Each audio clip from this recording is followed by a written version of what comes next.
Ya, Permisi saya Kak, select. saya Ya, minta silakan. aksesnya untuk bisa record apa boleh ya Kak? Oke, ya betul.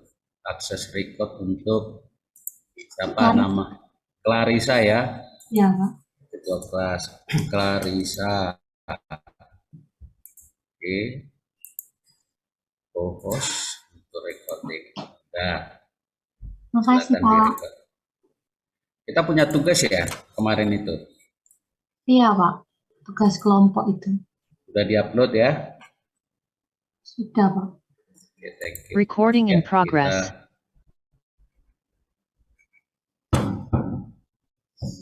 yes, thank you. Oh, buku yang bisa kita ini. Berisik suara itu.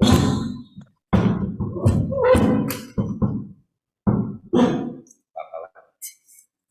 Ya,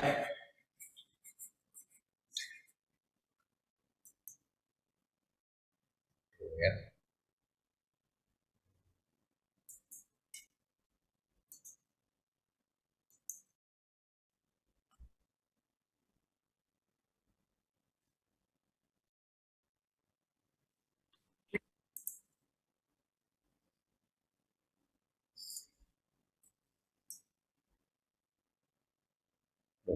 Masih telah berikut.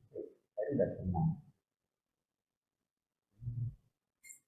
Atau mungkin karena merasa saya akan disini.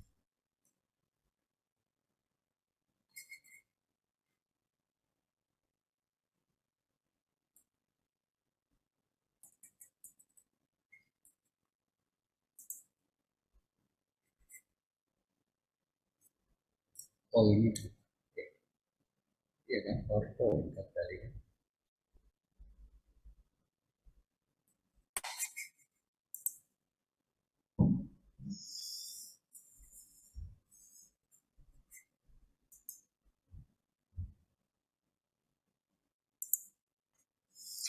Oke, nggak apa-apa. Tadi udah nggak ada masalah, tapi sekarang kok kedap-kedip lagi. Wah, saya nggak happy nih. Saya coba lihat lagi ya.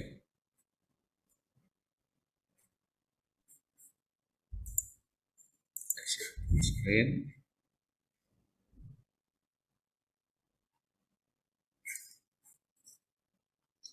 Closing some application kalau nggak ada.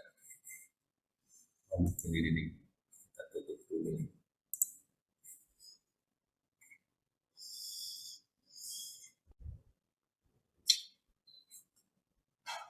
Kasihan juga nih yang onsite. Kedap-kedip terus. Ini tenang. Tapi kalau nggak share, begitu saya share, apa sih? Di sana gedung T nggak ada masalah ya. Coba lagi ya.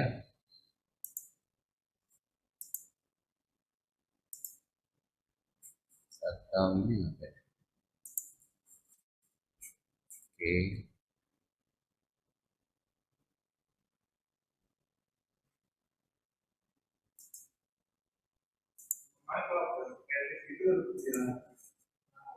Hmm?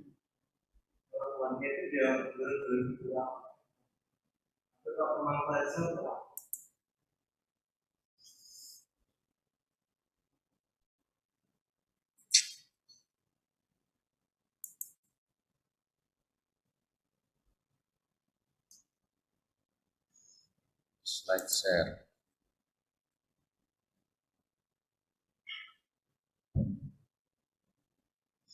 Oke, ini lumayan ya. Ya. Baik, kita lanjut ya. Hari ini kita akan belajar chapter 5 tentang peluang atau distribusi peluang kontinu.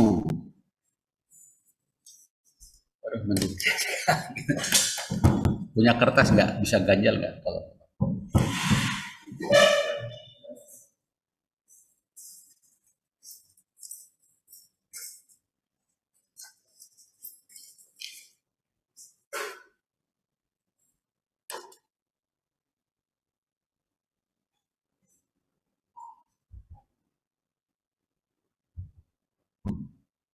Ya.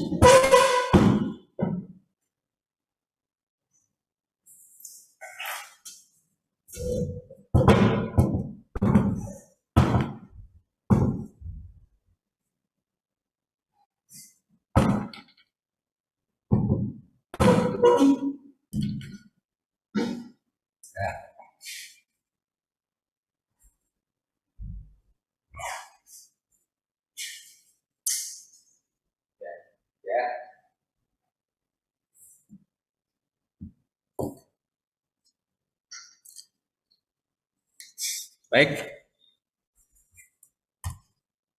distribusi peluang kontinu. Apa bedanya dengan yang kemarin?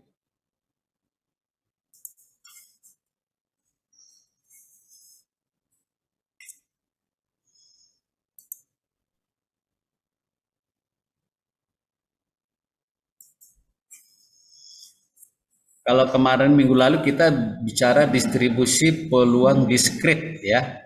Diskrit itu apa nilainya itu 0, 1, 2, 3 dan seterusnya. Sedangkan peluang kontinu nilainya itu sembarang nilai, tak terhingga banyaknya bilangan bulat ataupun bilangan pecahan. Pakai koma, satu angka di belakang koma, dua angka di belakang koma dan seterusnya. Makanya jumlahnya itu tak terhingga. Nah, itu adalah apa namanya variabel kontinu ya. Jadi nilainya itu sembarang nilai. Berbeda dengan peluang diskrit ya. Peluang kontinu itu ya kemungkinan kejadian itu bisa untuk setiap nilai gitu ya. Dan distribusinya digambarkan seperti gambar ini. Mulai dari kiri sampai ke kanan. Nah, di kiri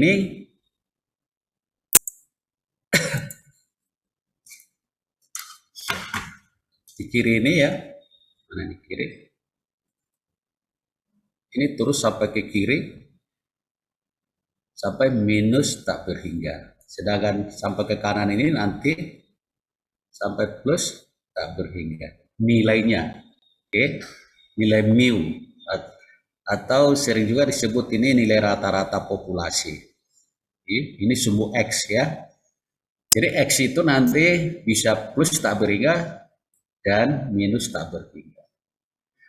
Nah, distribusi ini disebut dengan distribusi normal atau distribusi Gauss ya. Distribusi normal.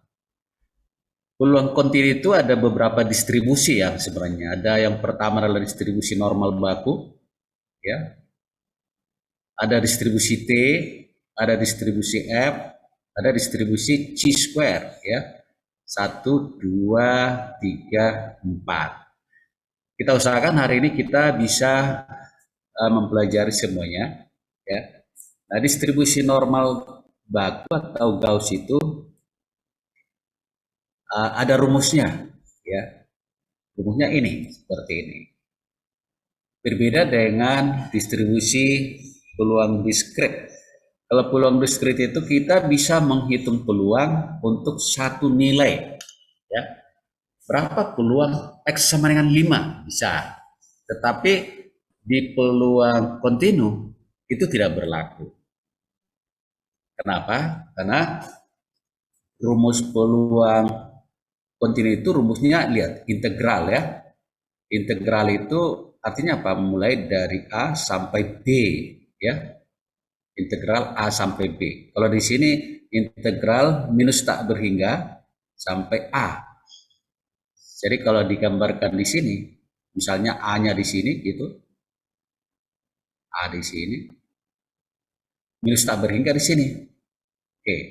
Kemudian juga peluang kontinu itu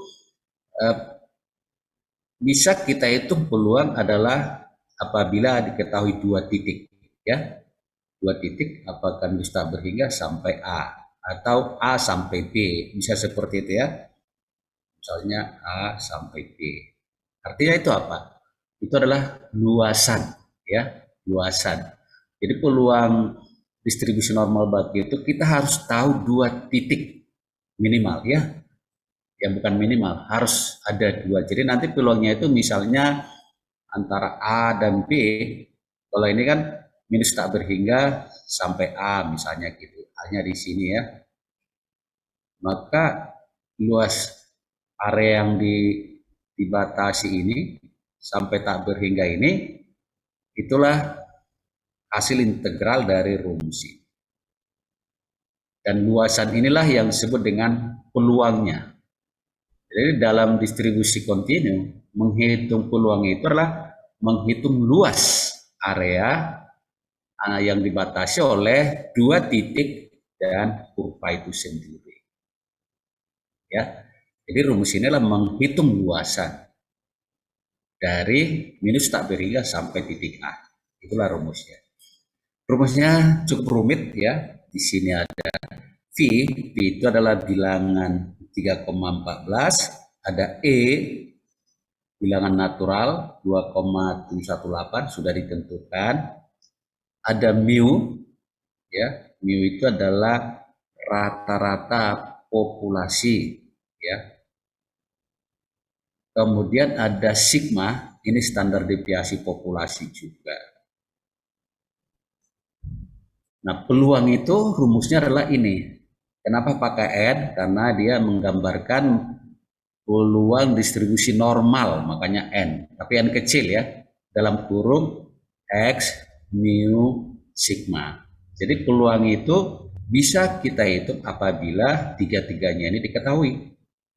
Sigmanya berapa, mu-nya berapa, X-nya juga berapa. Gitu ya.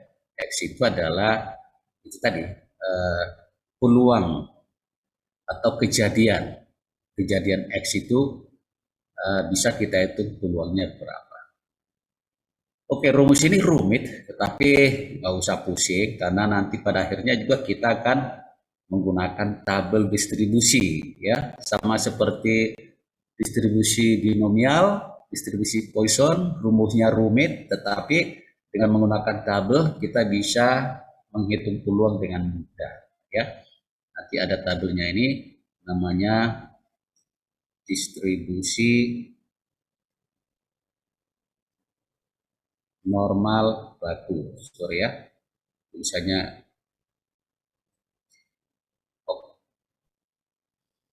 kenapa lagi ke situ.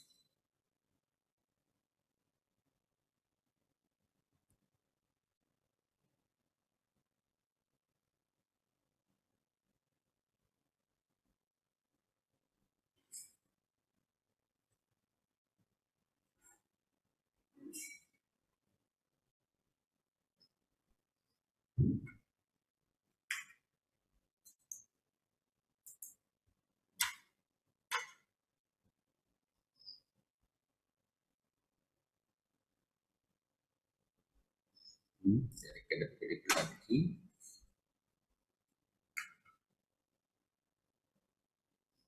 Tenang.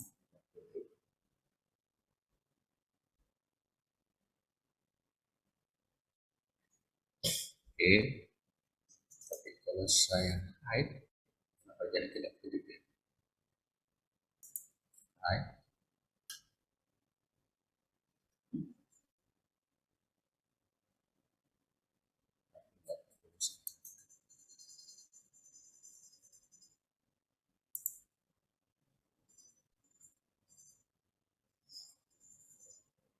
Oke, kalau gini tenang ya. Oke, tidak apa-apa. Nah, rumusnya rumit, tetapi jangan khawatir. Karena nanti kita akan menggunakan tabel juga untuk menghitung peluang. Yang penting kita pahami dulu bahwa peluang itu dihitung berdasarkan luas ya. Jadi rumus ini sebenarnya adalah menghitung luas ya. Kita harus paham dulu di sini supaya nanti waktu kita menjawab soal sudah paham ya. Jadi ini adalah luasan kurva ya, luasan yang dibatasi oleh kurva itu sendiri. Ya, gitu ya.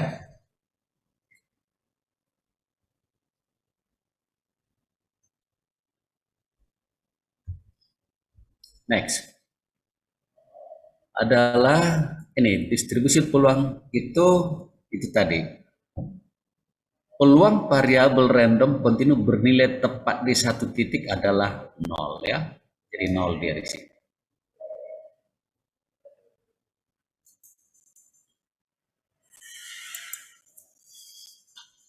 Itu bedanya. Kalau di distribusi diskrit, peluang pada satu titik bisa kita hitung, ya kan? Dengan menggunakan distribusi binomial atau distribusi Poisson. Ya bisa, tapi di sini beda. Kita tidak bisa menghitung peluang pada satu titik. Jadi harus diketahui dua titik. Nah kebetulan rumusnya ini tadi kan rumus tadi itu kan ada dua titik minus tak berhingga sampai pada A kan gitu, dua titik, titik paling kiri sana sampai A. Nah atau nanti bisa juga kita hitung peluang antara A dan B, bisa seperti itu nanti. Baik, makanya di sini dikatakan peluang variabel random kontinu bernilai tepat di satu titik, ya. Peluang pada satu titik, misalnya X berapa, itu 0. Oleh karena itu peluang itu haruslah dihitung luasan area, ya. Peluang pada distribusi normal dihitung dengan menghitung luas area. Luas area yang mana itu tadi? Misalnya ini kan tadi gambarnya seperti dia. Oke, nyelaminnya, maka nanti peluang yang bisa kita hitung ya misalnya di sini A, di sini B, maka peluang A dan B itu adalah luasan ini. Itu kita hitung pakai rumus tadi ya, rumus tadi. Oleh karena itu bisa dikatakan seperti ini, peluang X sama dengan A adalah 0. Tidak ada. Sehingga kalau ada pertanyaan peluang X lebih kecil sama dengan B, lebih besar A, ada di sini tanda sama dengan, ya, itu bisa kita hilangkan. Dan ini berarti peluang X sama dengan lebih besar A, lebih kecil B, ditambah peluang X sama dengan B, karena ini kan 2, lebih kecil B sama dengan B. Tadi teori di atas mengatakan bahwa ini sama dengan 0. Maka peluang itu hanyalah bisa dihitung peluang X lebih kecil B lebih besar A. Gitu ya. Oleh karena itu nanti setiap menghitung peluang harus ada dua titiknya. Apakah mulai dari minus tak berhingga sampai titik A atau dari A sampai titik B, terserah, tergantung soalnya. Nanti kita lihat ya. Baik. Kemudian gambarnya tadi sudah ini ya. Lihat di sini teman-teman bahwa kalau kita menghitung peluang itu adalah mencari luasan ini ya. Ini adalah peluang X lebih kecil B lebih besar A. Di sini adalah B, di sini A. Oke, luasan itu dihitung pakai rumus tadi ya. Rumus tadi. Ya, oke lanjut. Nah, catatan bahwa semua luasan daripada kurva ini, mulai dari sini minus tak berhingga sampai plus tak berhingga, itu adalah 1 ya. 1 artinya kalau kita arsir semuanya ini sampai ke sini itu adalah sama dengan 1 ya. Luas sama dengan 1. Karena memang jumlah peluang itu adalah 1 ya. Oke, itu yang salah satu kriterianya. Oke, nah di situ itu tadi kan grafik ya. Ada distribusi naik terus turun lagi. Terus naik turun lagi. Kita lihat di sini apa yang berbeda di sini, bahwa tinggi dari kurva ini sama. Dan ini sama ya. Ini juga sama, tingginya sama, tapi posisinya berbeda. kalau kita ini adalah sumbu X gitu ya, maka mu1 ini lebih kecil dari mu2 ya. mu1 lebih kecil dari, kenapa? Karena mu1 berada di sebelah kiri. Tetapi karena tingginya sama, maka standar deviasinya sama ya. Jadi standar deviasi itu menunjukkan tinggi rendahnya kurvanya. Oleh karena itu kedua kurva ini dikatakan mu1 lebih kecil dari mu2. Karena tingginya sama, maka standar deviasi 1 sama dengan 2. Gitu ya. Kenapa sih? Nanti kita lihat lagi. Nah, contoh kedua adalah, lihat, ini ada dua kurva, tapi berhimpitan ya. Apa artinya ini? Bahwa mu atau rata-rata mereka sama pada posisi X yang sama, tetapi tingginya tidak sama ya. Bahwa kurva 1 lebih tinggi dari kurva 2.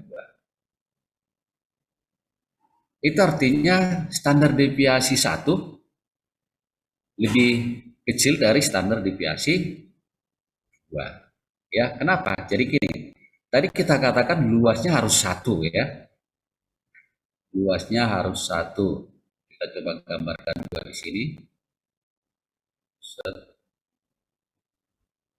Oke, gambar saya tidak terlalu bagus. Kita gambar satu lagi di sini.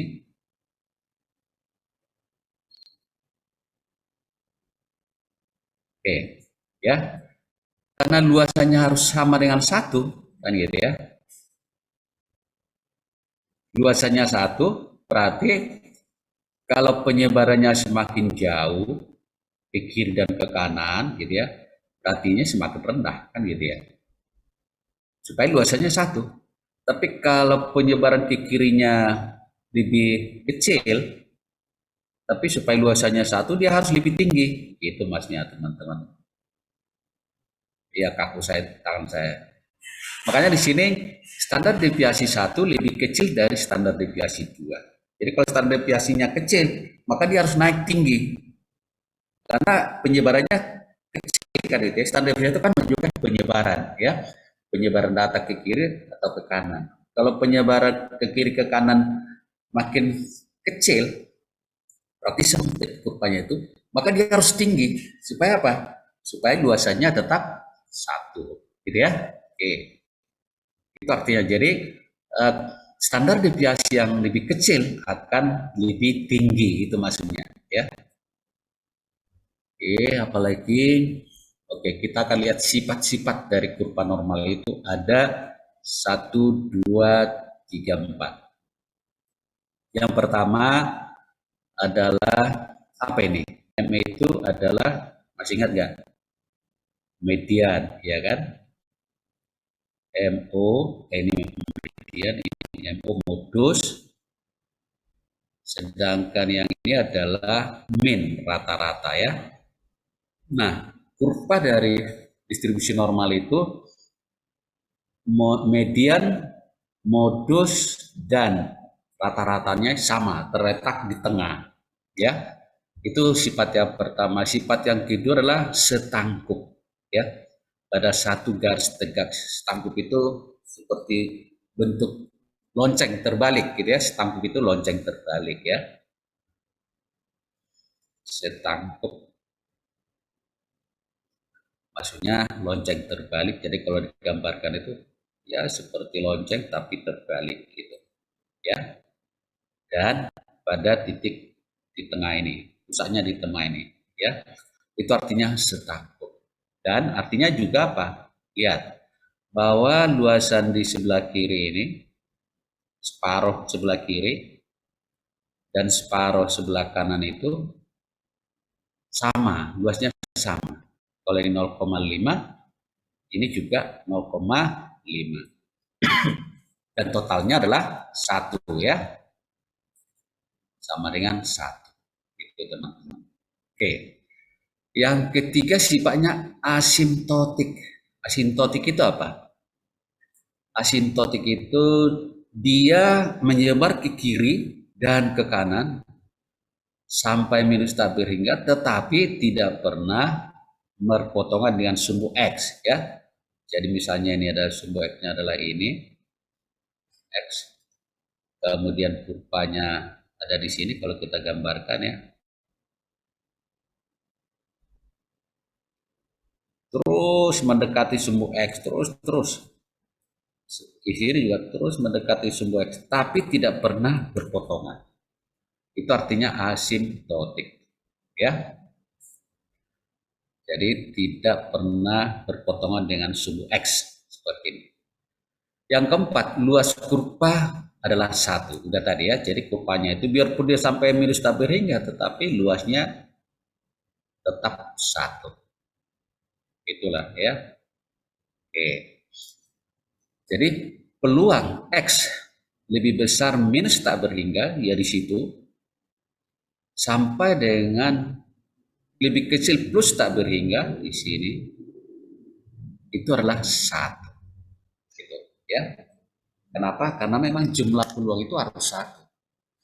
Berapapun kejadian di situ, katakan tak berhingga jumlah kejadian, tetapi masing-masing punya peluang, dan jumlah seluruh peluang itu adalah 1. Itu syarat, ya. Jadi kalau ada beberapa nilai masing-masing punya peluang, maka jumlah peluang mesti sama dengan 1, ya. Oke, apalagi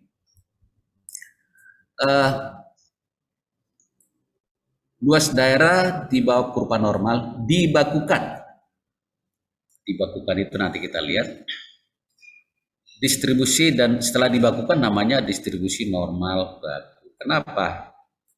Atau normal standar, ya. Sering disebut normal baku atau normal standar. Apa artinya baku? Nah, gini. Kalau tadi itu kan nilainya adalah ini adalah sumbu X kan gitu, ya. Setelah dibakukan bukan X lagi, teman-teman. Jadi sudah Z.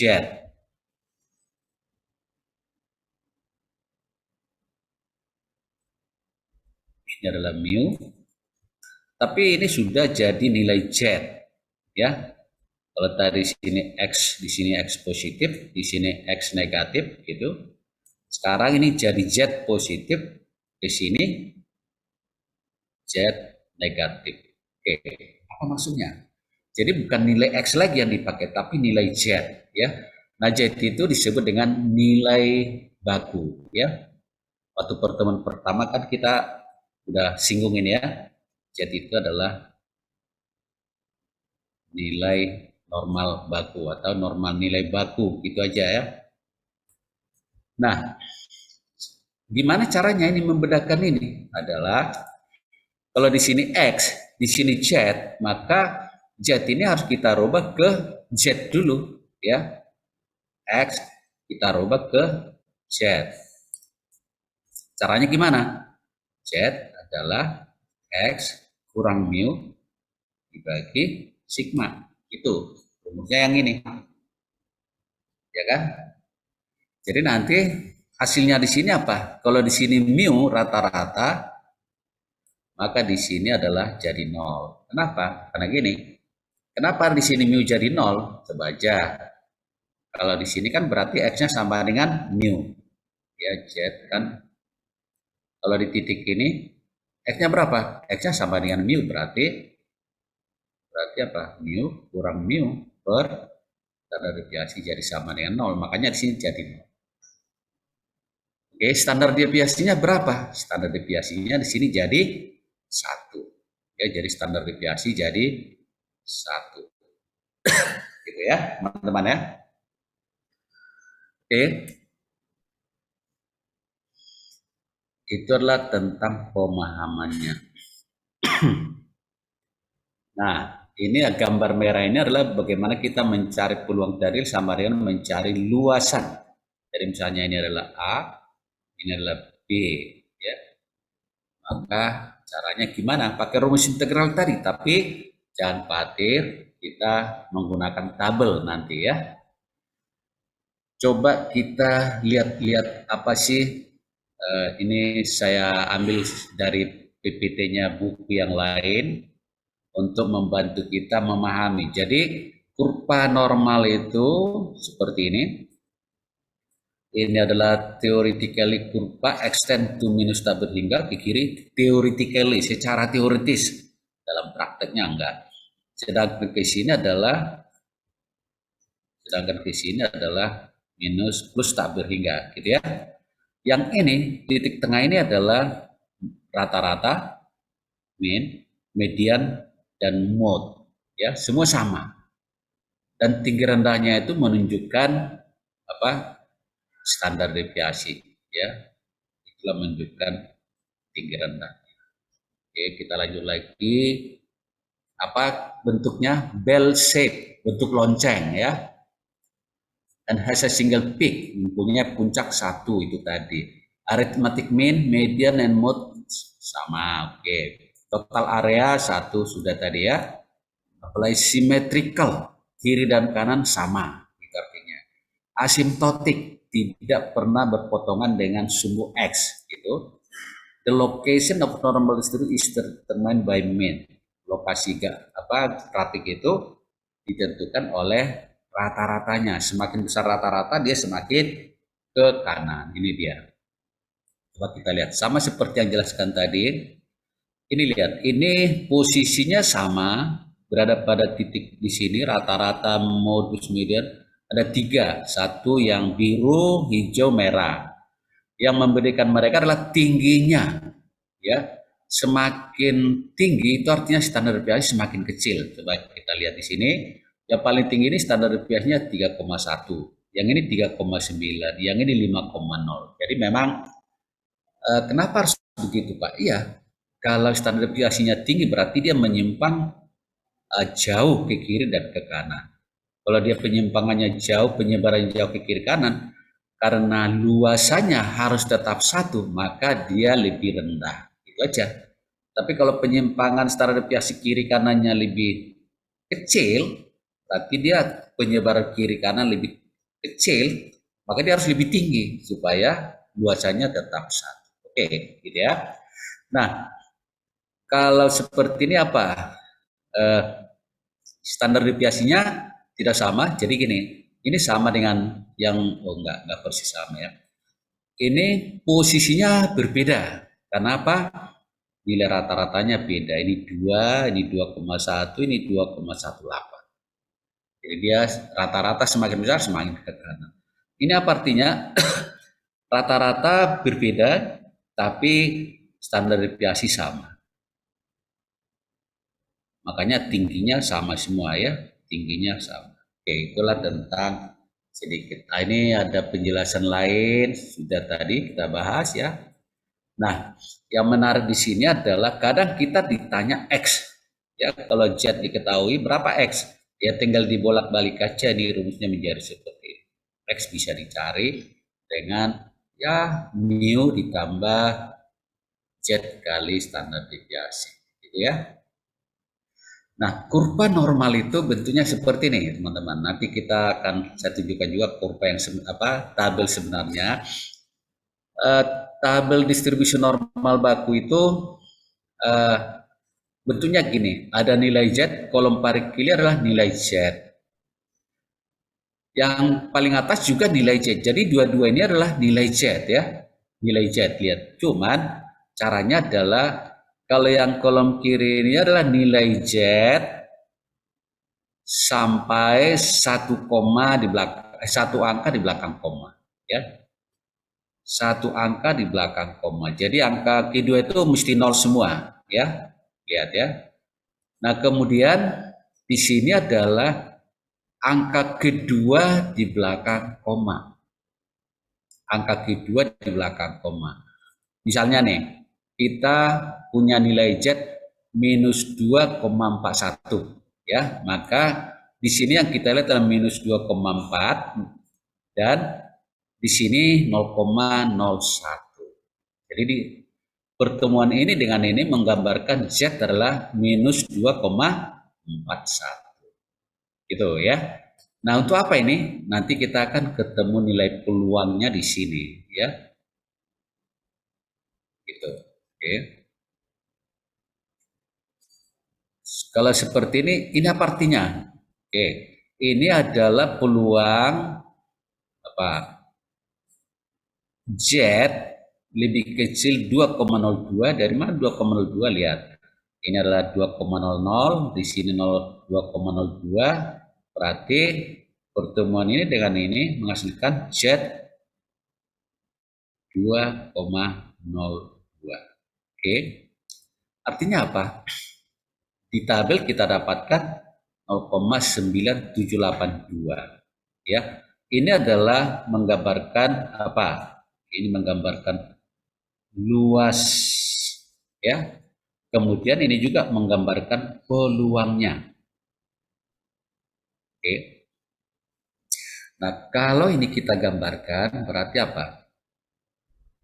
Nanti seperti ini, ya. Di sini adalah minus tabel hingga. Ini titik tengahnya, new. Kemudian 2,2 itu positif, ya kan?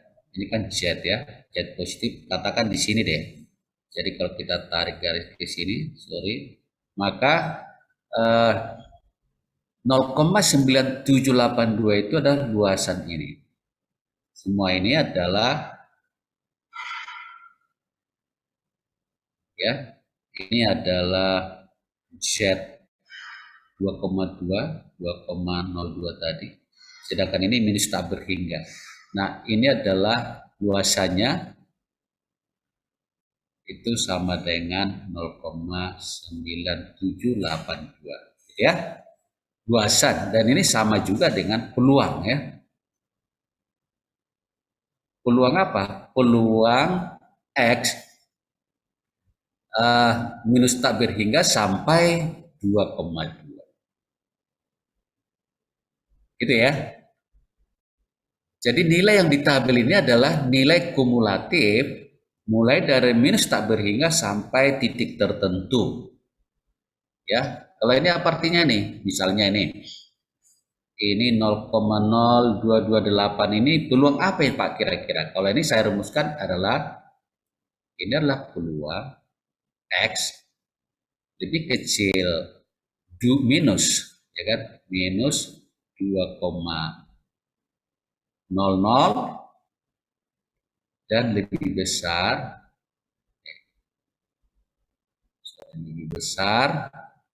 minus tak berhingga, gitu ya. Jadi angka di dalam tabel ini selalu dimulai minus tak berhingga sampai Z berapa gitulah, ya, sampai Z berapa.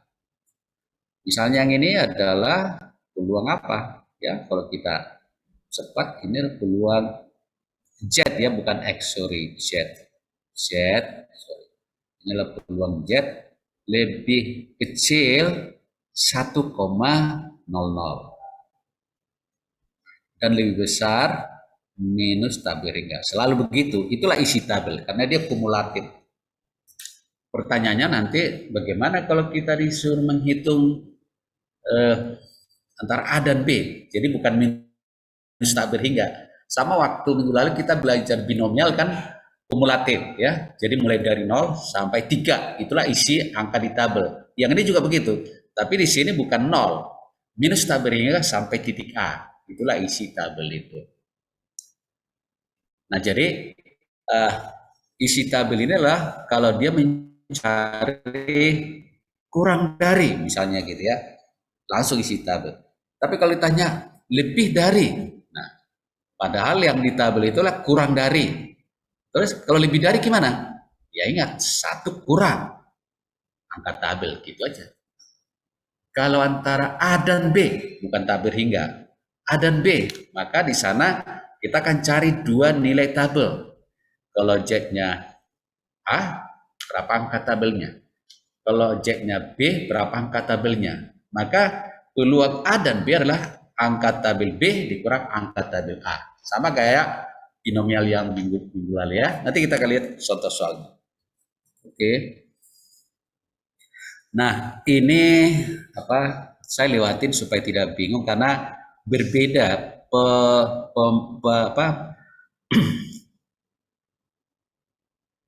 perhitungan atau penampilan angka-angkanya berbeda dengan yang di buku kita, tapi sebenarnya maksudnya sama. Kalau di tabel ini dia hanya melihat mulai dari nol ya, nggak apa-apa bisa. Tinggal nanti yang penting kita pahami lah. Oke, kembali Z-nya menghitungnya seperti ini ya. Terus ya saya pikir ini kita lihat supaya tidak bingung karena konsepnya berbeda dia dengan gitu. Ya nggak masalah. Kita lihat contoh yang relevan aja dengan oke. Ini adalah contoh soal ya. PT GS mengklaim rata-rata berat buah mangga B adalah 350 gram. Standar deviasi 50, ya kan? Jadi ini adalah mu. Ini adalah standar deviasi. Udah. Bila berat mangga mengikuti distribusi normal, berarti kita bisa menggunakan tabel normal itu. Berapa probabilitas peluang ya? Ini adalah peluang. Probabilitas itu peluang. Peluang apa? Bahwa berat buah mangga kurang dari. Nah, sehingga akan diprotes oleh konsumen. Oke. Jadi yang ditanyakan adalah berapa peluang X kurang dari 250. Inilah pertanyaannya. Mu diketahui 350, standar deviasi diketahui 50. Caranya gimana ini? Ya udah, lihat. Karena dia di sini menggunakan kurang dari, maka ini dari penjelasan kita tadi, kalau dia bicara kurang dari, itu sama dengan langsung nilai tabel ya. Langsung dari nilai tabel. Oke, nggak usah balik terlalu jauh. Kita lanjutin aja.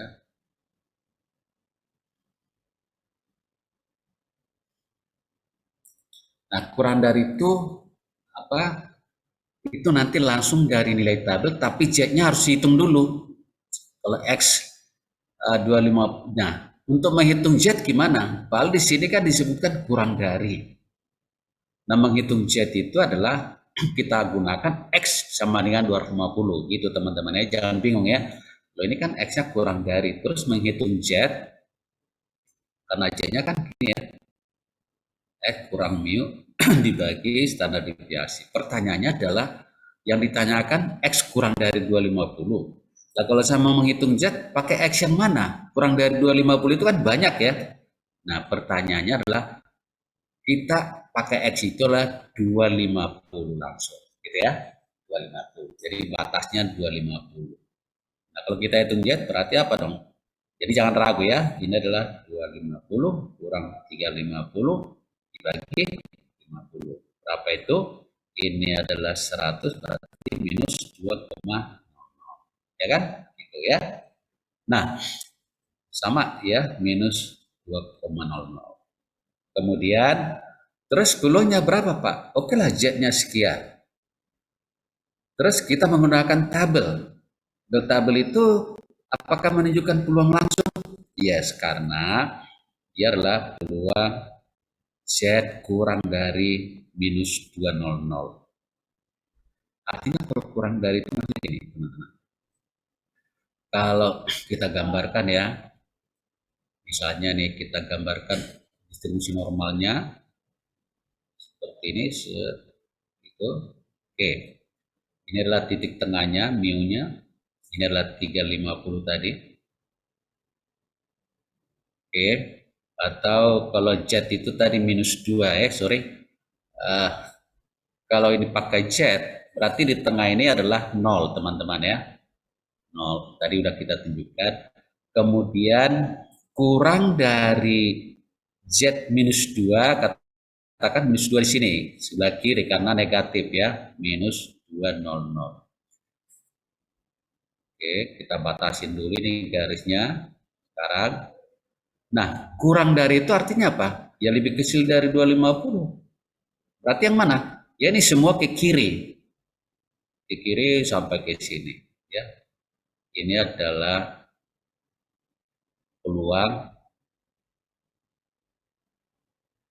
Z kurang dari minus 200. Atau kalau ini saya sebutkan supaya tidak bingung, kalau ini saya tulis seperti ini sama, ya. Z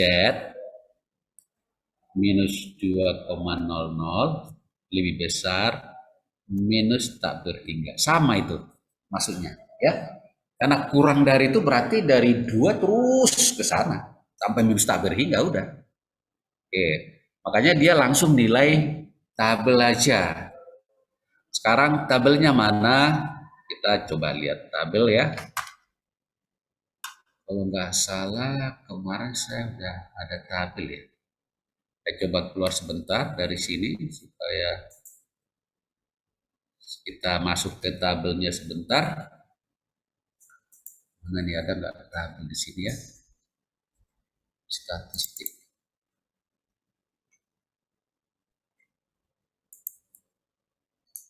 Tabel distribusi normal.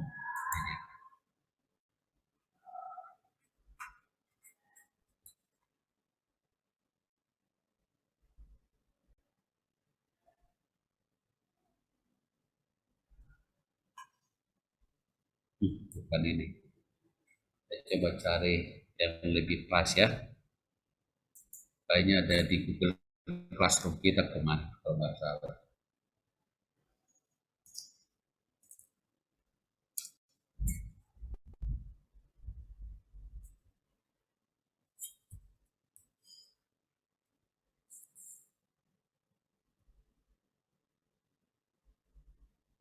Kalau ada yang kurang jelas langsung ditanyakan ya.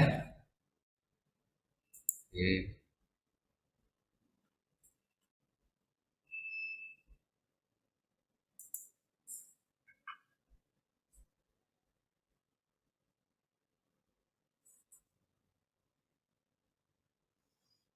Kelas statistik. Ini kalau nggak salah ya. Ya, kalau nggak salah ada tabel normal distribusi kontinu. Ini dia.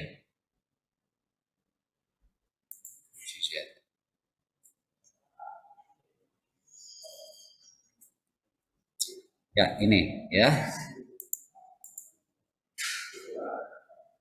Oke, tadi kita sudah gambarkan di sana bahwa ini saya upload dulu biar bisa saya nggak bisa saya upload ya. Tapi kalau juga nggak bisa apa-apa.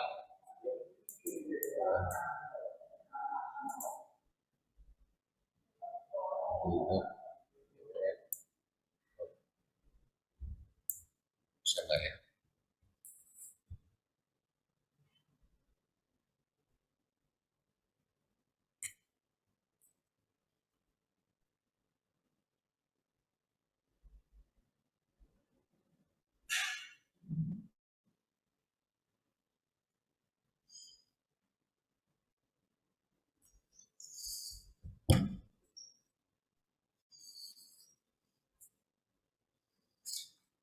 Kayaknya laptopnya pusing dia mengkonvert. Ya bagus ya. Kita coba cari yang lain dulu. Atau di sini aja ya, kita lihat ya, teman-teman.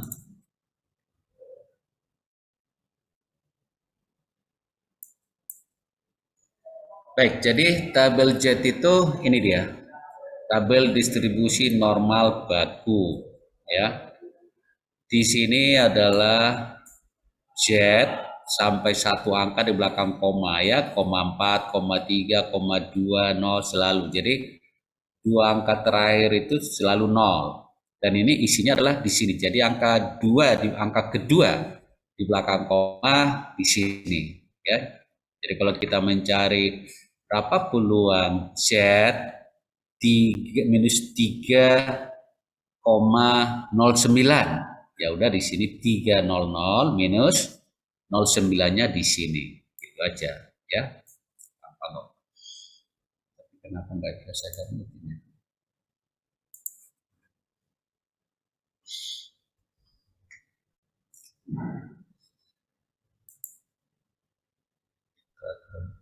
Google ekstraktor. Kalau sini bisa nggak? PDF.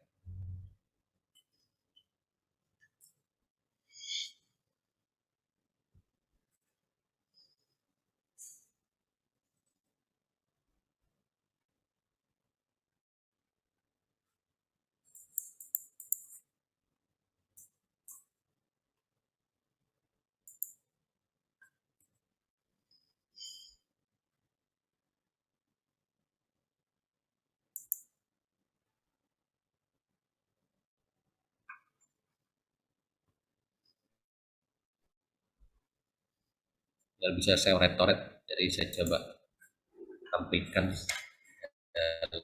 lengkap gitu ya. Ya, nggak bisa juga.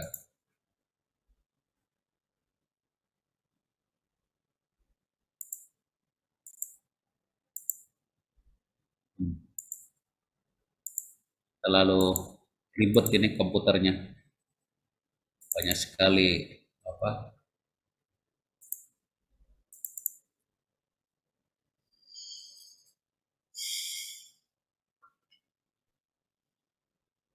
Ayo, teman. Ya udah, ini ya.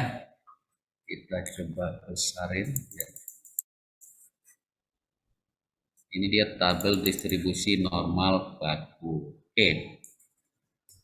Caranya gampang. Ini lihat gambar ini kan menunjukkan bahwa dia adalah Z sampai ke tak berhingga ya. Jadi kalau sini itu adalah apa ya sebentar ya. Ini adalah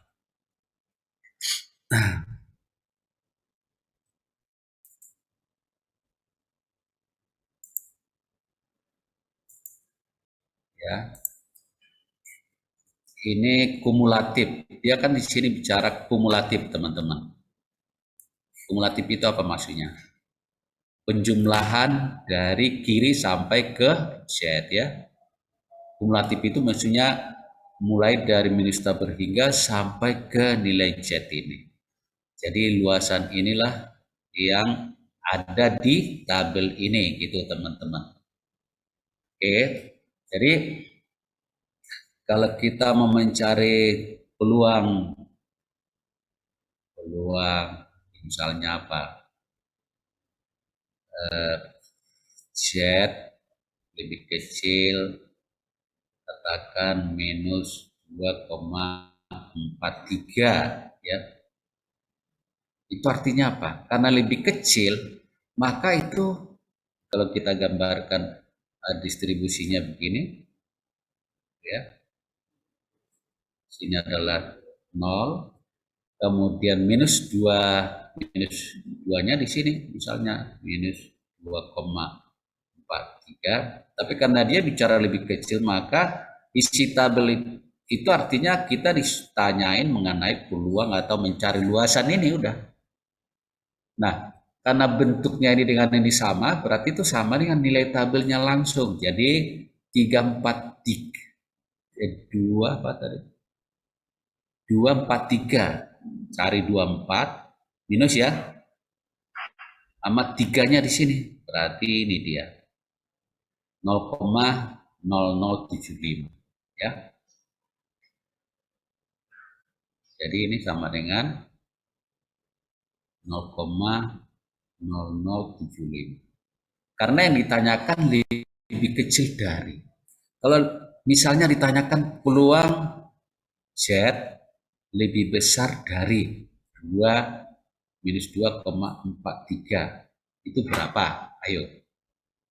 Maka kalau ini adalah yang ini kurang dari, maka kalau lebih dari ya yang lawannya ini, yang ini lebih dari 2,43 itu teman-teman. Cara ngitungnya ini gimana? Gampang. Ini langsung dari nilai tabel, betul nggak?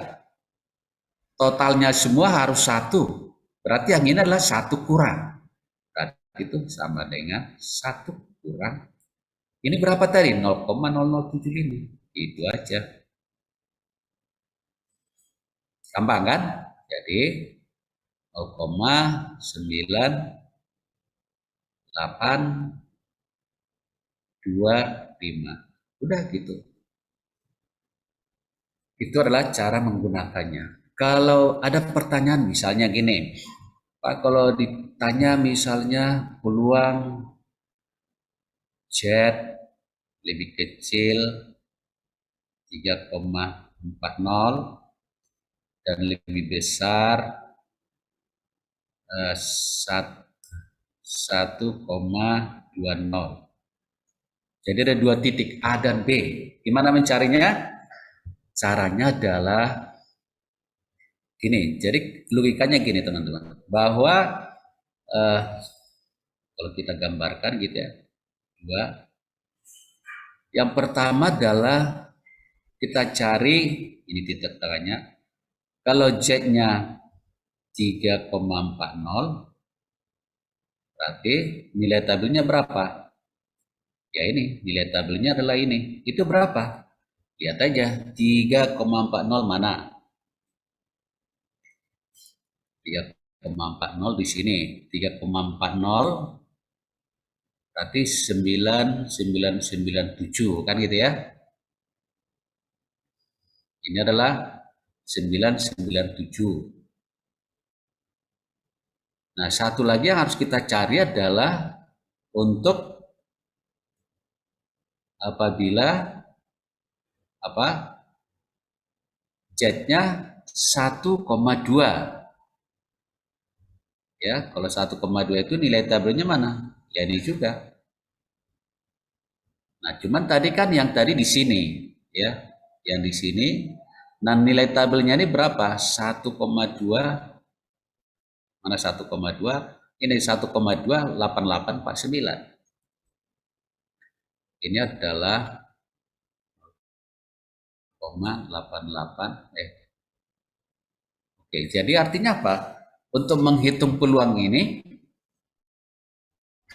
adalah mengurangkan nilai tabel ini dikurang nilai tabel ini. Jadi peluang Z lebih kecil 3,40, lebih besar 1,20, itu sama dengan 0,997 kurang 0,884, gitu ya.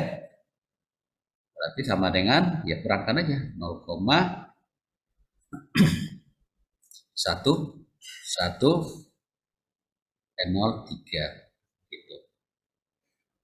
Oke, jadi nanti bentuk soal itu hanya ada 3 teman-teman. Bentuk pertama itu nanti biar hafal ya, adalah kurang dari paling gitu ya, pertama. Bentuk soal yang kedua nanti adalah lebih dari. Nggak tahu tadi kan, 1 kurang. Kalau ini langsung nilai tabel. Yang ketiga apa? Z antara A dan B, yaitu mengurangkan nilai tabel. Udah. Ya lebih besar, lebih kecil. Bentuk soal nanti tidak ada yang lain kecuali bentuk salah satu bentuk 3 ini. Berapa peluang Z kurang dari atau X kurang dari? Itu langsung nilai tabel. Berapa peluang X lebih besar dari, gitu ya? Itu 1 kurang nilai tabel. Berapa peluang X kurang dari A, B lebih dari A? Maka itu adalah nilai tabel X sama dengan B dikurang nilai tabel X sama dengan A. Udah gitu. Kalau Anda bisa menggunakan tabel dengan 2 bentuk itu, Anda pasti bisa jawab soal. Gitu ya. Oke, sampai di sini bisa diikuti nggak penggunaan tabelnya? Ya, bisa ya. Teman-teman yang online bisa? Ada yang mau ditanyakan? Silakan. Halo? Pak mau tanya, Ya, silakan. kalau seandainya kayak tadi yang minus 2,43, nah itu ngambilnya itu kalau lebih kecil itu ngambil yang cuma angka depannya aja atau gimana? Soalnya kan minus 2,43 kan kalau lebih X-nya lebih kecil dari minus min 2,43 kan harusnya minus min 50 Pak lebih kecilnya. Min 2,43 Pak lebih kecilnya. Maksudnya gimana? Belum paham saya. Kan minus min 2,5 lebih kecil dari minus min 2,43. Oke, terus? Nah, di situ kan bapaknya ngasih contohnya kalau Z-nya lebih kecil dari minus 2,43, ambil yang di minus 2,4. Itu Enggak. gimana? Minus 243 ya ini. Di sini minus 2,40. Di sini 0,03-nya. Oke. Coba, kurang paham. Pertanyaan juga saya kurang paham. Jadi kalau ada angka 20 di belakangnya itu lihat yang di atasnya ya, Pak? Betul. Oke. Ya, Oke, Pak, paham, Pak. karena apa? Lihat, ini semua dua angka di belakang nol semua. Oke? Karena angka kedua itu ada di sini, lihat. Dan di sini hanya ada angka kedua di belakang koma, ya kan? Nggak ada angka pertama, kedua, nggak ada angka yang pertama selalu nol. Jadi memang ini adalah gabungan dari ini dan ini, maka ketemu yang ini. Gitu ya, paham ya? Oke, yang lain? Yang lain gimana? Sudah paham? Kalau sudah paham, kita lanjut sekarang ya. Baik, kita lanjutkan sekarang. Contoh soal udah tadi, saya pikir udah paham lah ya. Kalau digambarkan tadi seperti ini ya, 350, 250. Jadi peluangnya 0,0228. Kita lihat contoh kedua. Misalkan kita memilih 20 saham pada bulan Mei, 20 saham. Harga saham ke-20 perusahaan tersebut diketahui rata-rata. Oke.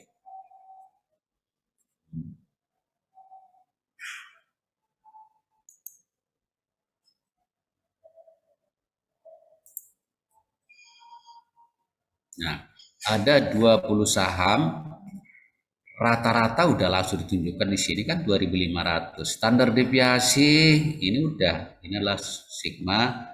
Berapa probabilitas harga saham antara? Ya, jadi pertanyaan ini gampangnya adalah berapa peluang X antara. Jadi antara lebih kecil 2850, lebih besar 2.500. Itu aja. Tinggal cari Z-nya berapa. Ini juga Z-nya berapa. Z1, Z2. Maka peluangnya ya kurangkan aja ya. Itu teman-teman ya. Cepat. Nah, X-nya adalah di sini katakan ini X1, ini X2 biar gampang. Kemudian rubah nilai X ke nilai Z pakai rumus ini. Nah, ketemu Z1 adalah 0, Z2 adalah 0,76. Cari nilai tabel untuk Z 0,76 dan 0,00 gitu ya. Ketemu dua angka tabel. Udah itu kurangkan aja langsung. Itulah peluangnya ya. Oke. Gampang. Tidak ada masalah. Ini soal berikutnya. Rata-rata berat badan 500 mahasiswa adalah, ini dia rata-rata. Standar deviasi ketahui. Jika distribusi normal, oke, carilah berapa banyak. Nah, ini yang ditanyakan bukan berapa peluang, tapi berapa banyak. Berapa banyak itu artinya apa? Yang ditanya ini adalah X sama dengan berapa, gitu ya. Kalau tadi kita biasa ditanyakan peluang sama dengan berapa. Oke. Nah, caranya gimana? Caranya adalah kita akan mencari Z. Nah, Z-nya itu cari peluang ya. Setelah kita cari peluang, maka kita kalikan 500. Jadi peluangnya berapa? Antara 120 dan 155. Jadi ini gampangnya adalah cari Z1, Z2 ya. Kemudian lihat nilai tabel, ketemu peluangnya. Coba lihat di sini ya, jawaban. Rata-rata ini, standar deviasi ini ada jumlah mahasiswa N 500. A. Nilai Z untuk berat mahasiswa antara 120-155 adalah Z, ini lihat, berarti minus 2,07 dan plus 0,257. Maka peluang untuk nilai Z minus ini dan ini dapat dilihat dari tabel normal baru. Ya, nilai tabel untuk Z minus 2 sekian. Nilai tabel untuk Z 26. Bukan 26 ini. Sorry. Ya 26 ya. Iya dibulatkan 26 ya. 26 enggak apa-apa. 257 dibulatkan jadi 0,26. Oke. Nah, diperoleh jadi ada dua nilai tabel. Maka peluang di antara dua itu adalah dikurangkan aja. Ini kurang ini sama dengan ini. Selesai. Tapi itu baru peluangnya. Yang ditanya adalah berapa jumlah mahasiswanya. Nah, jumlah mahasiswa adalah peluang dikali total mahasiswa. Peluangnya sekian, total mahasiswa sekian, maka ketemu sekian mahasiswa yang beratnya antara sekian dan sekian. Ya, gampang kok. Coba kita lihat lagi. Oke. Sampai di sini bisa ya penggunaan tabel ya. Saya pikir kalau sudah tahu gampang mengerjakannya. Hanya 3 kemungkinan soal pertanyaan itu tadi udah, dari yang lain lagi ya. Pahami itu maka apapun bentuk. Cuman memang dari tadi kita hanya menghitung peluang. Di sini dibalik ya. Peluang dikasih tahu, oke. Jumlah mahasiswa total ada 500. Kalau gitu berapa mahasiswa yang beratnya antara sekian? Ya peluang kali total mahasiswa gitu aja ya. Apa? Ya. Apakah bisa soal seperti nanti? Bisa jadi ya. Nah, ada yang menarik di sini teman-teman. Waktu minggu lalu kita belajar binomial pakai tabel, yes. Cuman tabelnya itu kalau Anda lihat terbatas sekali ya. Kalau nggak salah itu hanya sampai N20 tabelnya itu. Kalau N di atas 20 udah nggak bisa pakai tabel kita.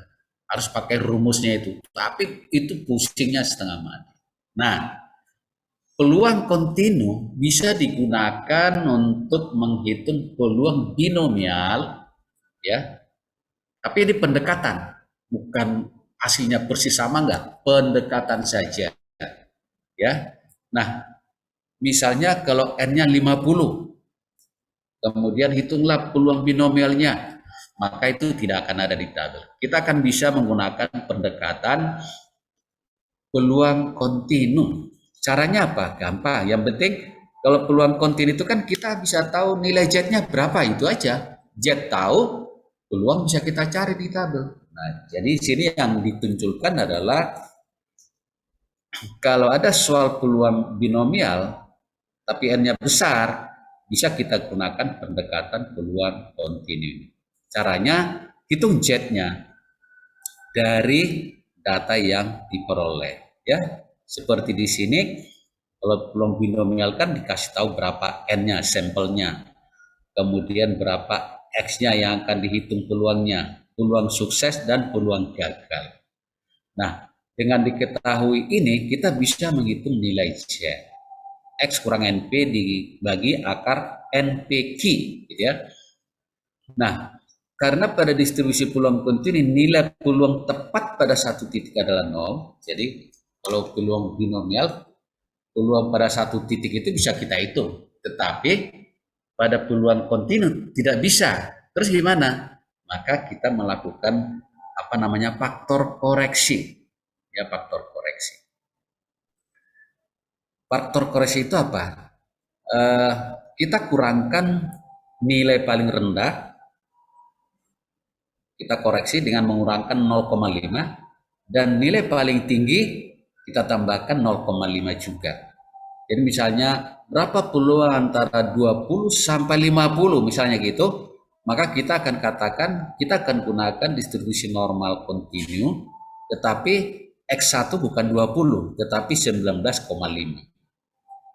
X2 bukan 50, tapi kita tambahkan 50,5. Itu aja ya. Nanti yang mau kita lihat di sini, jadi ada faktor koreksi, mengurangkan dan menambahkan. Dikurangkan itu pada X paling kecil, supaya apa? Supaya dia kalau dikurangkan kan nanti yang 20 itu sudah pasti masuk di dalamnya. Oke, coba kita lihat contoh soal ya.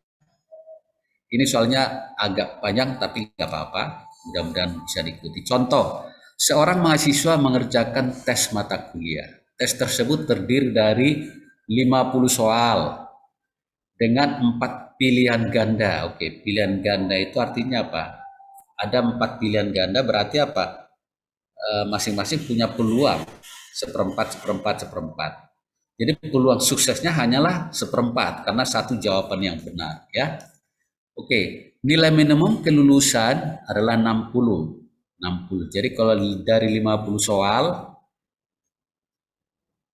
supaya nilainya 60 berarti haruslah benar berapa?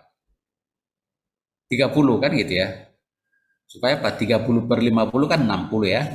Nah, berarti 60 itu adalah harus benar 30 soal dari 50.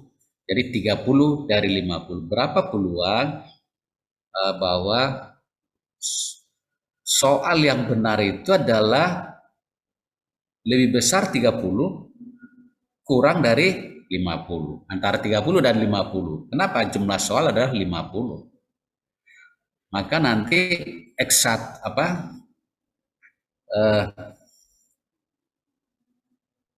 X1-nya adalah 30, X2-nya adalah 50. Oke, kita teruskan dulu ya. Soal ini bisa saja dijawab dengan rumus distribusi binomial. Oke, tetapi akan lama karena tabelnya juga tidak ada. Tapi ini bisa digunakan dengan pendekatan distribusi normal ya. Dengan catatan rata-rata adalah jumlah sampel kali peluang sukses. Sedangkan standar deviasinya adalah jumlah sampel kali peluang sukses kali peluang gagal ya. Nilai minimum 60 hari ini berarti dia harus benar paling tidak 30 soal dari 50. Jadi minimum 30, maksimum 50. Oke. Karena pilihan jawaban ada 4, maka peluang satu jawaban benar adalah 0,25, seperempat ya. Peluang gagal 0,75. Mahasiswa akan lulus bila jumlah jawaban benar mulai dari 30 sampai 50. Oke. Karena nilai peluang pada titik 30 dan 50 ada 0, maka dilakukan koreksi. Jadi 30 diganti dengan 29,5. Sedangkan 50 diganti dengan 50,5. Koreksi ya. Dengan demikian mencari peluang kita adalah peluang X ya. Lebih kecil 50,5, lebih besar 29,5. Udah gitu aja. Nilai Z masing-masing carilah ya. 29,5 ya ini Z-nya. 50,5 ya ini Z-nya. Berarti ada dua nilai Z, udah. Tinggal cari nilai tabelnya. Nah, ternyata nilai tabelnya itu apa? Ya 0. 0,0000. Jadi tidak ada peluang mahasiswa lulus kalau dia tidak belajar, maksudnya gitu ya. Jadi teman-teman harus belajar, jangan asal jawab karena cara teori Anda tidak akan lulus, peluangnya kecil sekali. Oke, makanya gunanya belajar.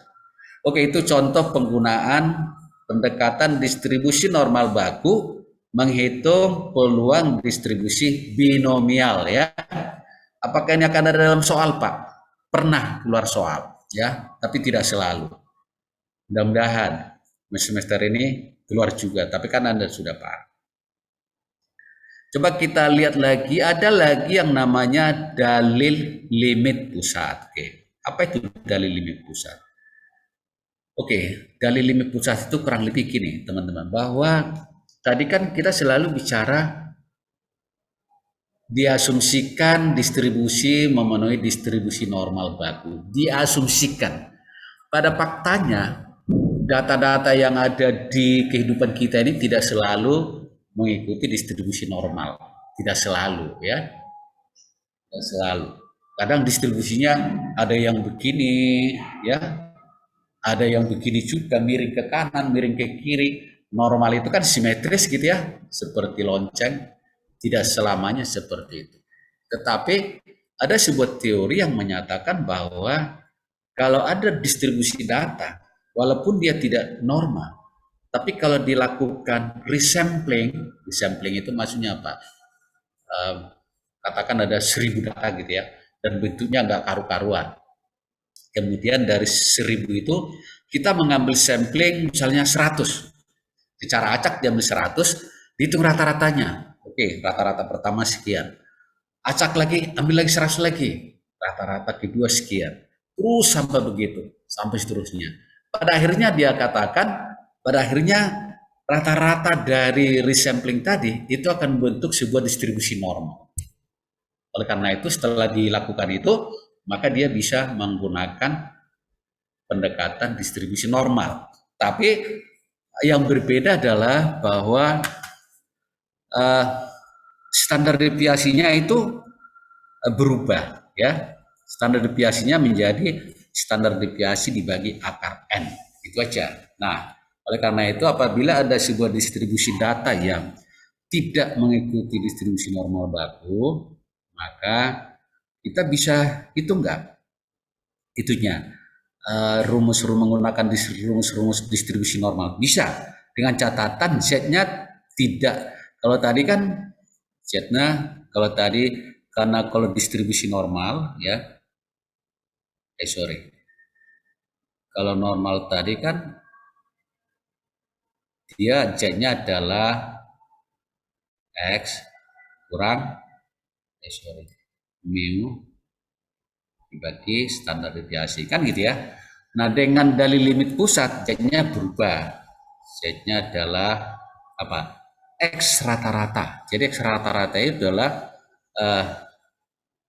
sampelnya itu berapa tadi? 100 dibagi rata-rata populasi, ya. Dibagi bukan standar deviasinya lagi, tapi standar deviasi dibagi akar n. Udah gitu. Itu yang dimaksud di sini ya. Jadi tetap bisa kita gunakan, tetapi rumus Z-nya berubah. Z nilai baku, ya, X nilai rata-rata sampel tadi berapa, standar deviasi populasi, nilai rata-rata populasi, dan jumlah sampel. Oke. Nah, coba kita lihat contoh soalnya seperti ini. Contoh soal ya. Contoh menggunakan distribusi peluang penarikan sampel. Nah, ini sering disebut juga distribusi penarikan sampel ya.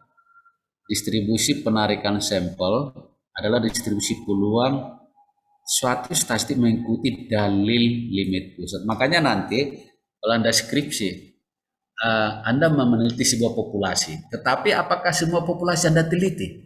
Tidak toh. Anda hanya mengambil sampel, betul nggak? Apakah sampel itu mengikuti populasi? Ya pendekatan, ya, tapi itu yang kita analisa, sampel itu yang kita analisa, karena memang kita mengikuti menggunakan distribusi penarikan sampel, ya. Baik, kita coba lihat contoh soalnya. Ini dia.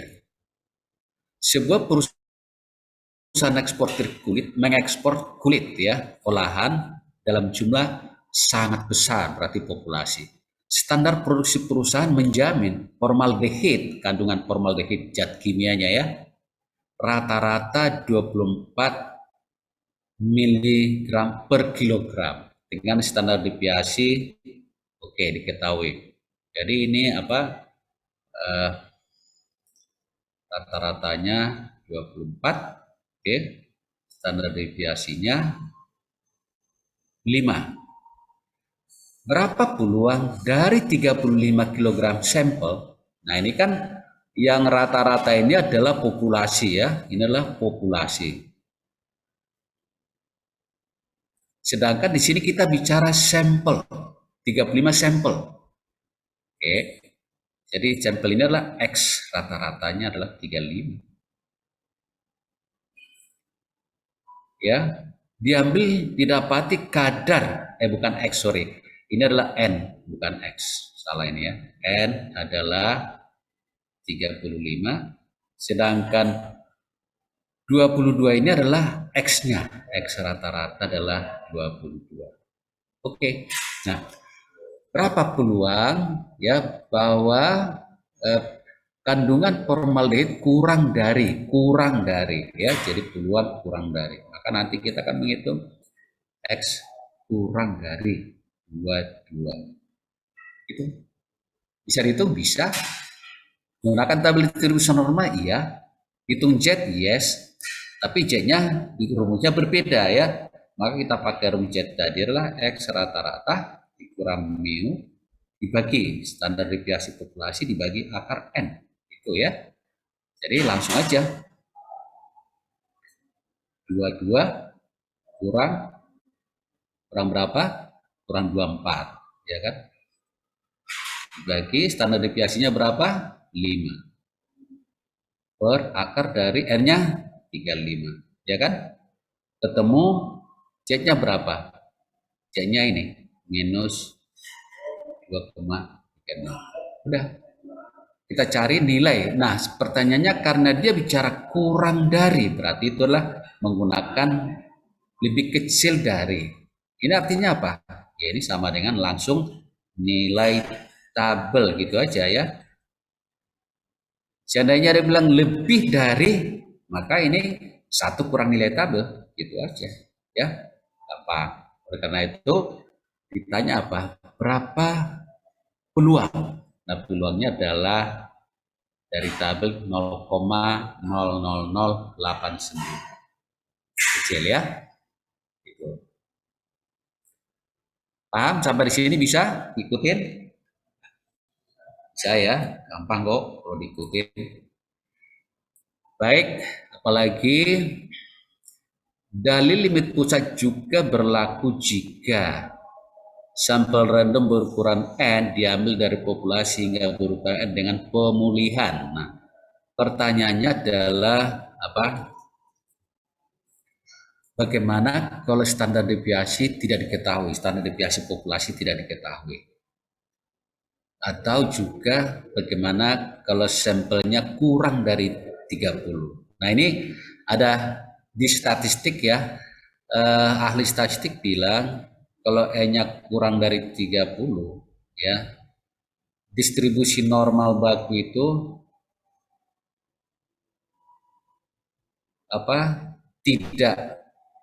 tidak akurat lagi ya, tidak akurat lagi. Dia seolah-olah nilainya tidak sesuai harapan gitulah ya. Nah, oleh karena itu apabila N kurang dari 30 ada distribusi namanya distribusi T, kalau pernah dengar distribusi T atau student T ya. Nah, distribusi T itu dia tidak menggunakan distribusi normal baku lagi, dia punya distribusi tersendiri ya, distribusi T, dan dia punya tabel sendiri juga ya. Bila X dan S kuadrat adalah mean dan varian dari suatu sampel random berukuran N yang diambil dari suatu populasi dengan mean, mu, dan varian sigma kuadrat, maka nilai T adalah ini. Kalau tadi kan Z, lihat Z tadi apa? Kurang mu dibagi standar deviasi dibagi akar N. Tapi lihat, tadi kita tahu gimana kalau standar deviasi tidak diketahui. Dalam penelitian nanti skripsi Anda akan menguji sampel. Pada intinya Anda tidak tahu standar deviasi populasi, Anda nggak pernah hitung kan gitu ya, dan kita tidak akan tahu itu. Oleh karena itu kita akan menggunakan distribusi T. Makanya dalam skripsi-skripsi, artikel-artikel ya, untuk menguji apakah signifikan atau tidak, itu menggunakan distribusi T. Yang dilihat nilai T-nya, bukan distribusi normal baku. Karena kita nggak tahu standar deviasi populasi itu berapa? We don't know, nobody knows ya. Tapi si student T sudah memberikan kita toolsnya, bisa. Pakailah distribusi T, gitu aja. Nah, distribusi T itu mirip seperti distribusi normal batu. Ini dia, ya. Bentuknya simetris ya, tapi dia tidak berbicara dengan standar deviasi populasi. Karena di sana tidak ada. Yang ada adalah DF. DF itu adalah degree of freedom, ya, derajat bebas. Degree of freedom itu seperti ini. Kalau ada 4 partikel bebas, variabel bebas misalnya ya, kemudian 1 diketahui, maka 3 itu adalah bebas. Maka dikatakan degree of freedom-nya 3, gitu ya. Dan biasanya itu degree of freedom itu adalah n kurang 1, ya. Degree of freedom itu adalah n kurang 1, rumusnya itu, ya. N-nya 10, berarti degree of freedom 10 kurang 1, gitu aja. Nah, semakin besar degree of freedom-nya, maka kurvanya itu semakin tinggi, gitu aja ya. Lihat ya, ini DF-nya 2, rendah. Ini DF-nya 5, lebih tinggi lagi. DF tak berhingga paling tinggi, gitu ya. Distribusi T mempunyai ciri-ciri seperti distribusi normal.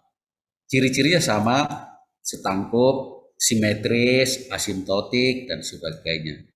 Bentuk setangkup juga ya, merupakan distribusi peluang, bentuk simetris juga. Luas areanya juga tetap satu. Cuma cara menghitungnya bukan menghitung peluang, tetapi menghitung nilai T. Oke, lihat di sini. Kalau distribusi normal yang di sini pakai Z kan gitu ya. Kalau distribusi T dia pakai nilai T, bukan nilai Z.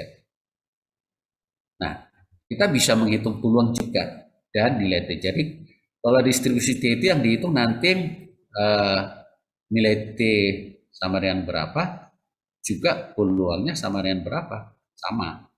Kalau normal Z-nya berapa, peluangnya berapa, gitu ya. Nah, tabel T juga ada, bentuknya seperti ini. Ini adalah tabel T ya. Di sini degree of freedom ya, DF itu adalah degree of freedom atau sering disebut derajat bebas ya, atau derajat bebas. Artinya berapa variabel yang bebas. Dan itu sama dengan n kurang 1. Ya. Sedangkan di sini alfa. Alfa itu apa? Level, signifikansinya ya, significance level. Signifikan level. Ya, ya bisa 0,01, 0,05 ya, 0,25 dan seterusnya, terserah ya. Oleh karena itu, tapi yang di sini, yang di dalam itu adalah nilai T ya. Kalau yang distribu F, yang di sini adalah peluang. Tapi kalau ini adalah nilai T-nya berapa. Gitu. Dan T itu adalah ukuran signifikan atau tidak. Kalau T-nya di atas 1,6, maka dia signifikan. Oke. Ini contoh. Oke. Ya. Itu distribusi T. Kita nggak ada contoh soal, mungkin minggu depan. Distribusi kontinu lainnya adalah distribusi peluang chi-square ya. Chi-square itu logonya seperti ini. Chi-square itu apa? Untuk menguji apakah standar apakah standar deviasi dari suatu populasi sampel sama dengan standar deviasi populasi. Jadi misalnya ada sebuah populasi, berapa sih standar deviasi populasi ini? Kita nggak tahu. Tapi kita bisa menguji. Kita ambil sampel, ya, kita hitung standar deviasi sampelnya berapa, kemudian kita uji apakah standar deviasi sampel ini mendekati standar deviasi populasi apa enggak. Nah, untuk menguji itu kita menggunakan distribusi chi-square, ya. Chi-square itu ada syaratnya. Kalau dia nilai chi-square-nya lebih besar atau lebih kecil, maka bisa dianggap standar deviasinya sama atau tidak. ya. Tapi di sini kita tidak mendetail, tapi ini perlu ya. Tabelnya mirip-mirip distribusi T ya, dan di dalamnya itu adalah nilai chi-square ya. Nilai chi-square. Chi-square itu seperti ini ya. Bentuk grafiknya seperti ini, tidak simetris ya, lebih panjang ke kanan. Ya, di sini alfa. Oke, jadi chi-square adalah untuk menguji apakah standar deviasi sampel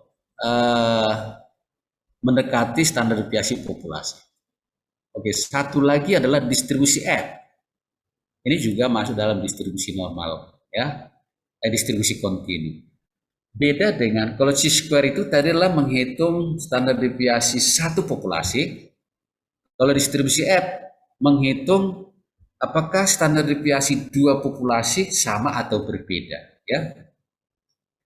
Jadi ini adalah untuk menguji apakah standar deviasi dua populasi sama atau tidak sama, gitu aja ya. Sedangkan yang chi-square adalah menguji apakah standar deviasi sampel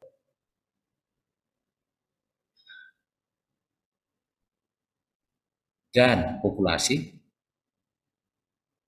sama atau tidak sama. Itu bedanya ya, chi-square. Oke, saya pikir masih ada nggak slide-nya, bentuk gambar dari distribusi F mirip dengan chi-square tadi ya, lebih condong ke kanan. Untuk mendapatkan nilai F, ini adalah nilai F di dalam tabel itu ya. Nilai F, kita perlu tahu degree of freedom populasi 1 dan degree of freedom populasi 2. Karena di sini dua populasi. Sedangkan chi-square kita perlu tahu